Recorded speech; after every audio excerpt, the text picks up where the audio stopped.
পশ্চিমবঙ্গের মাননীয় মুখ্যমন্ত্রী মমতা বন্দ্যোপাধ্যায়ের অনুপ্রেরণায় গ্রামাঞ্চলের সড়ক যোগাযোগ ব্যবস্থার সার্বিক উন্নয়নের স্বার্থে পথশ্রী রাস্তাশ্রী প্রকল্পের মাধ্যমে সমস্ত গুরুত্বপূর্ণ রাস্তার নির্মাণ ও সংস্কার করা হচ্ছে।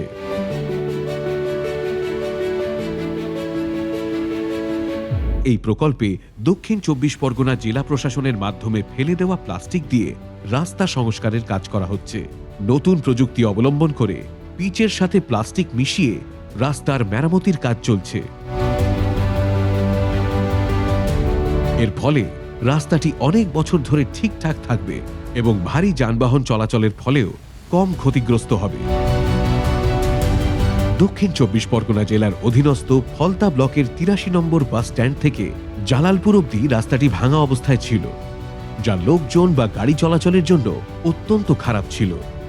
কিন্তু নতুন প্রযুক্তিতে এই রাস্তাটি মেরামতের ফলে মানুষজন গাড়ি ঘোড়া চলাচলের জন্য অত্যন্ত সুবিধা হয়েছে। এর ফলে সুবিধা পাচ্ছেন গ্রামের সাধারণ মানুষ, কৃষক, শিক্ষার্থী, রোগী, প্রসূতি মা সকলেই। গ্রামের সমস্ত জব কার্ডধারী শ্রমিকদের এই প্রকল্পের মাধ্যমে কাজে লাগিয়ে অনেক শ্রম দিবস তৈরি করা হচ্ছে।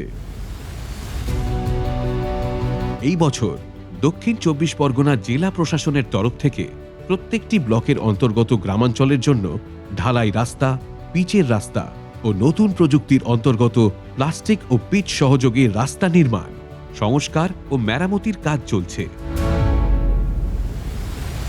আগে ৮৩ বাস স্ট্যান্ড থেকে জালালপুর যাওয়ার রাস্তাটি অত্যন্ত গর্তে ভর্তি ছিল।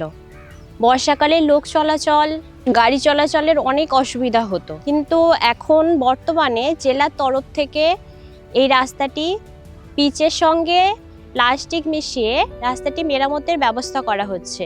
আমরা ধন্যবাদ জানাই আমাদের মাননীয় মুখ্যমন্ত্রী মমতা বন্দ্যোপাধ্যায়কে ও ধন্যবাদ জানাই আমাদের প্রিয় সাংসদ অভিষেক বন্দ্যোপাধ্যায়কে।